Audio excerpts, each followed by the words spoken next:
મંગલમૂર્તિ મહાપ્રભુ શ્રી સહજાનંદ સુખરૂપ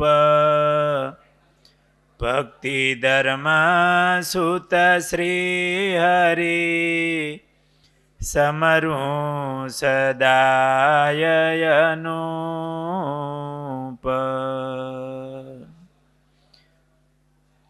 બોલો સ્વામિનારાયણ ભગવાનની જય. વાલા ભક્તજનો જય સ્વામિનારાયણ.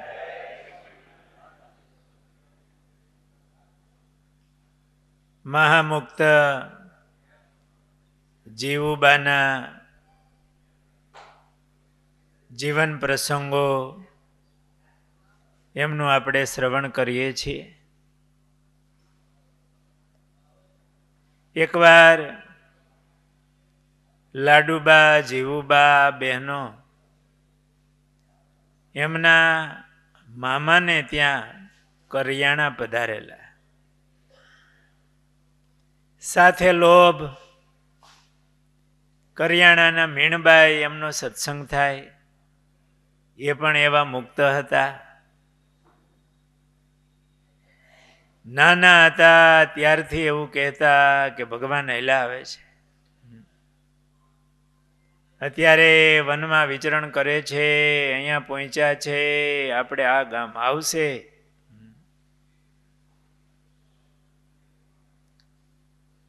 કરિયાણા મામાને ત્યાં થઈ અને પાછા ગઢપુર આવતા હતા.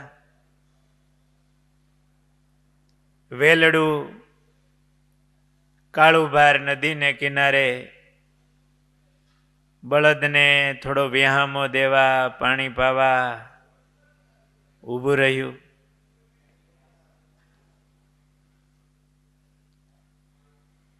નદીને થોડે દૂર એક સાધુને બેઠેલા જોયા. જીવુબાને થયું છે તો આપણા સાધુ. સ્વામિનારાયણ સ્વામિનારાયણ એવું સ્મરણ થતું હોય એવો અવાજ કાને આવ્યો.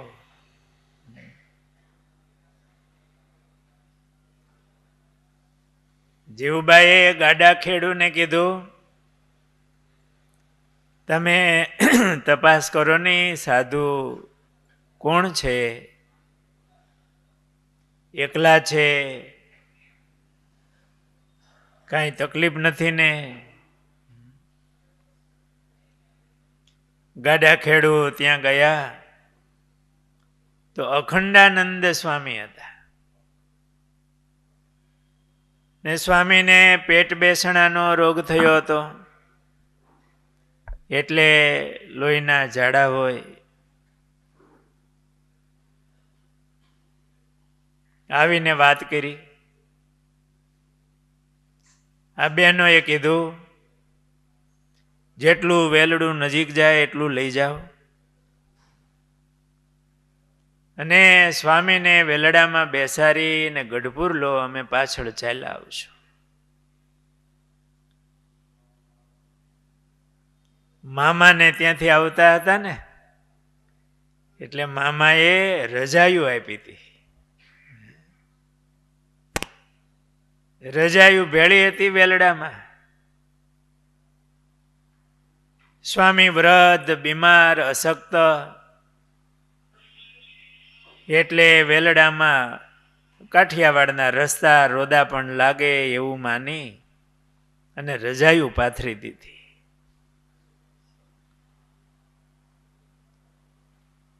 ગાડા ખેડૂ ગયા પણ સ્વામીએ ના પાડી. એ તો દેહાતીત વર્તનારા સંત હતા અખંડાનંદ સ્વામી. ભક્ત ચિંતામણીમાં નિષ્કુળાનંદ સ્વામીએ પ્રસંગ લખ્યો. સ્વામી વનમાં હતા અને સિંહ મળ્યા, સિંહ કે વાઘ એવું લખે છે. જરાય ડર નહીં.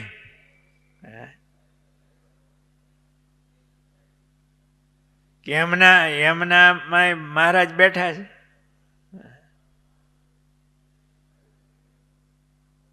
સ્વામી પાસે આવ્યા, પ્રદક્ષિણા કરીને જતા રહ્યા.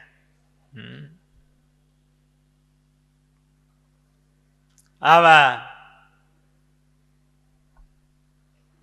આત્મનિષ્ઠ અને મહારાજના બળવાળા સાધુ ગાડા ખેડૂને ના પાડી કે અહીંયા અમે બરોબર છીએ. મહારાજની આજ્ઞા છે વગડામાં રહેવું. ગાડા ખેડૂ પાછો આવ્યો. બહેનોએ ગાડા ખેડૂને આગ્રહ કરીને કીધું કે સ્વામીને કહો કે આ વેલડામાં બેસે. સ્વામીને તેડીને વેલડામાં બેસાડજે. સ્વામીને વાત કરી કે સ્વામી જીવુબા લાડુબા બહેનો છે, એમનો બહુ આગ્રહ છે, તમે આ વેલડામાં બેસો.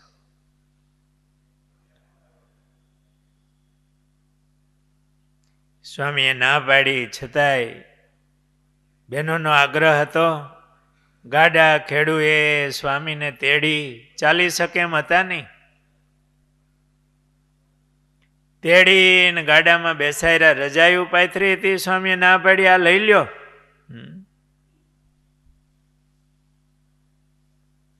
પણ બહેનોએ ના પાડી, ભલે પાથરી. વેલડું આગળ ચાલ્યું.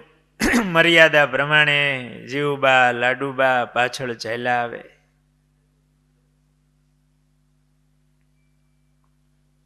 ગઢપુર આવ્યા. સ્વામીને ઉતારો આપી, બધી રીતે સેવકો પાસે ધ્યાન અપાવી અને લાડુબા જીવુબા એ સેવા કરે, ધ્યાન રાખે.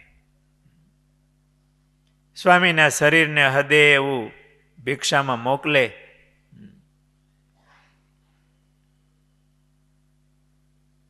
રજાયું વેલડામાં પાથરી હતી ને, બગડી હતી. સ્વામીને તો લોહીના ઝાડા હતા. એટલે રજાયું ધોઈ અને દરબારગઢમાં સૂકવી. મહારાજ નીકળ્યા. મહારાજ કે આ રજાયું કેમ ધોઈ છે? રજાયું ધોવાનું ન હોય, બગડવા જ ન દે. રજાયું જૂના સમયમાં બહુ કિંમતી કહેવાતી. એ પટારામાંથી ત્યારે જ બહાર નીકળે જમાઈરાજ આવે ત્યારે. હે, બાકી ન નીકળે. કોઈનો માથે પગ આવે ને તોય જીવમાં બળે કે મેલી ન થાય, બગડે નહીં. બહેનોને બહુ વાલી હોય, કિંમતી વસ્તુ કહેવાય. એ સમયમાં બીજું ક્યાં હતું? ક્યારેક દીકરાના લગ્ન હોય કે દીકરીના લગ્ન હોય ને જમાઈ આવ્યા હોય ત્યારે જ પાથરવાના ઉપયોગમાં લેતા હોય. અને ધોવે તો પાછી બગડી જાય, પાછી નવા જેવી થાય નહીં ધોયે. રજાયું આમ ફૂકવેલી જોઈ. મહારાજ કે આ રજાયું કેમ ધોઈ છે? મહારાજ અજાણ્યા થઈ જાય.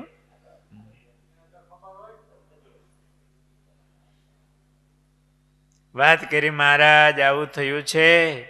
અખંડાનંદ સ્વામી આવી રીતે બીમાર હતા. રસ્તામાંથી બહેનો વેલડામાં બેસાડી અને ગાડા ખેડૂને કહીને લાવ્યા છે. ગોદડીઓ બગડી છે અને ધોઈ છે. સ્વામીના શરીરે અનુકૂળતા આવે એ પ્રમાણે રોટલો ભાજી જે શરીરને હદે એવું પ્રમાણે ધ્યાન રાખી અને દાદા ખાચર પાસે મોકલાવે. સ્વામીની સેવા કરાવે બરોબર. એક વાર તો એવું બન્યું, અખંડાનંદ સ્વામીના શરીરે એકાદ મહિનો થયો અને સારું થયું અને ભૂખ ઉગડી. રાત્રિનો સમય હતો. પાસે કોઈ હરિભગત હશે, એમને કીધું ભૂખ લાગી છે, જો તાંદળજાની ભાજી કે ખીચડી કઈ રોટલો હોય તો થોડુંક લો. આજે ભગત સેવામાં હશે, એમણે દરબારગઢમાં કેવરાવ્યું ને એ જ વખતે જીવુબાઈએ લક્ષ્મીવાડીએ માણસ મોકલો. ત્યાં જે ખેતીનું ધ્યાન રાખતા હોય એને પાછું એવું કહેવરાયું કે મહારાજને માટે ભાજી જોઈ છે. એટલે ઓલા સેવામાં હોય ને એને આમ મહારાજને જોઈ છે. એટલે કોણી રાત્રે પણ વીણીને આપે ઝડપથી. ભાંજી મગાવી અને જીવુબા લાડુબા બહેનોએ રાત્રે ફટાફટ એ ભાજી વઘારી બનાવી, ઝીણી સુધારી, રોટલો અને ભાજી એ મોકલી અને સ્વામીને જમાડ્યા. સવારે મહારાજ ગંગાજળિયા કુવા ઉપર દાંતણ કરવા બેઠા. પાછો લોભ બહુ મહારાજના દર્શનનો. દૂર રહીને પણ મહારાજના દર્શન થઈ જાય. મહારાજ ગંગાજળિયા કુવા ઉપર દાંતણ કરવા બેઠેલા, ત્યાં ઓટો હોય ત્યાં. તે સમયે મોટીબાઈએ કીધું, મહારાજ આજ તો તમારા વાંકમાં આવી છું. મોટીબા એટલે કોણ? જીવુબા. કે મહારાજ આજ તો તમારા વાંકમાં આવી છું. તે સાંભળીને મહારાજે કહ્યું કે કયા વાંકમાં આવ્યા છો? ત્યારે મોટીબાએ કીધું, મહારાજ તમારું ખોટું નામ દઈને રાતના 12 વાગે વાડીમાંથી તાંદળજાની તાજી ભાજી મંગાવી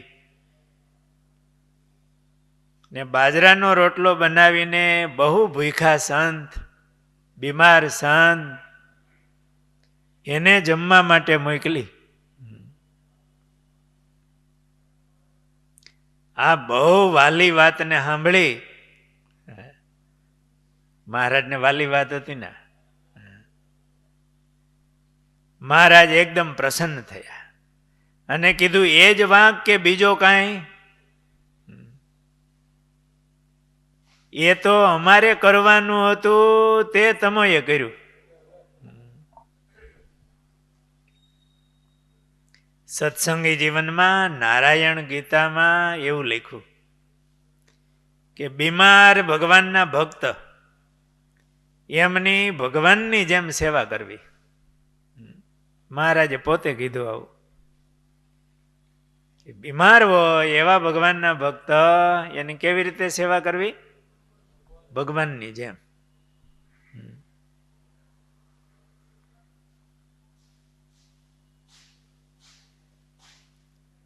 મહારાજ અને ભગવાનનો ભક્ત બીમાર હોય એની સેવા કરવી, એનું ધ્યાન રાખવું, એ જવાબદારી કોની? મહારાજની. તો એ જવાબદારી આપણે લઈ તો એ મહારાજની સેવા કહેવાય કે નહીં? મહારાજ બહુ રાજી થાય. મહારાજ કહે તો અમારે કરવાનું હતું એ તમોએ કર્યું, અને તમે આ 1.5 માસથી માંદા સાધુના ધ્યાન રાખો છો. એમને માટે રજાયું બગડી, આગ્રહ કરીને તમે પાથરી, જોયું નહીં કે રજાયું બગડી જાય. માટે તમે માગો એ આજે હું તમને આપું. અમે બહુ રાજી થયા છીએ. જે માગો તે વર આપું. મહારાજ બહુ રાજી થઈ ગયા. મહારાજનો આવો રાજીપો, આવું વેણ સાંભળી જેને કાંઈ ન જોઈએ એવા મોટી બા વૈરાગ્ય વાળા હતા ને, નિષ્કામી. મોટી બાઈએ મહારાજ પાસે એવું માંગ્યું, મહારાજ આ ગઢડા ગામ તમારું, આ તમારું ઘર અને બીજો પરદેશ, એ મને વર આપો. પરદેશ તો જવાનું હોય, પાછું આવવાનું ક્યાં હોય? ઘરે. મહારાજ તમે બહાર જાઓ, આવ ન કીધું, કઈથી જવાનું જ નહીં. એમ તો પછી આખો સત્સંગ, મહારાજ આ તમારું ઘર, ક્યાંક જવું પડે તો જઈને પાછું અહીંયા આવવાનું, એ વર મને આપો. મહારાજે બહુ વિચારીને કીધું કે તમે વર તો બહુ કઠણ માંગ્યો.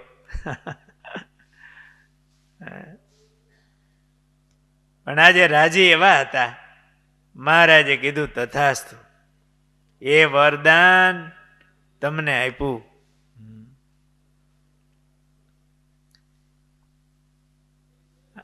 મોટી બા પણ બહુ રાજી થઈ ગયા.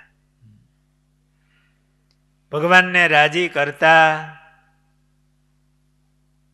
આ જીવબા લાડુબા એમને આવડતું. ભગવાનની સેવા તો કરે એટલો મહિમા, પણ એમના સંતો ભક્તો એનું પણ એવું ધ્યાન રાખે. એમની આ સેવા, સમર્પણ, ભક્તિ, એનાથી મહારાજ એમને વશ થયા અને કાયમને માટે ઘર માનીને અહીંયા રહેવાનું મહારાજે વર આપ્યો. આપણે પણ આવો સ્વભાવ કરીએ ને, આવો મહિમા, આવી ભક્તિ, અને પોતાને માટે કઈ નહીં, પોતે વ્રત તપ એવો વૈરાગ્ય રાખે અને આવી સેવાઓ કરે. ભગવાનના ભક્તમાં આવી આત્મબુદ્ધિ, એનું નામ સત્સંગ. મહારાજે વચનામૃતમાં કીધું ને, એ સત્સંગે કરીને હું વશ થાઉં છું. આવી ભગવાન અને ભગવાનના ભક્તમાં આત્મબુદ્ધિ આ જીવબાને હતી અને એનાથી મહારાજ વશ થઈને કાયમને માટે ગઢપુર રહ્યા. સહજાનંદ સ્વામી મહારાજની જય.